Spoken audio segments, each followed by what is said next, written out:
Medina শরীফের মাটি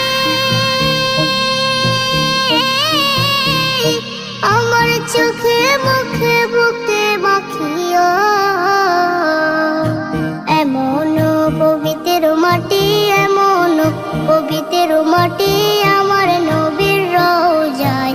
তোমরা যদি যাও গো মদিনায়, তোমরা যদি যাও গো মদিনায়। ইয়া রাসূলুল্লাহ, ইয়া হাবিবাল্লাহ, ইয়া রাসূলুল্লাহ, ইয়া হাবিবাল্লাহ। মদিনা শরীফের মাঝে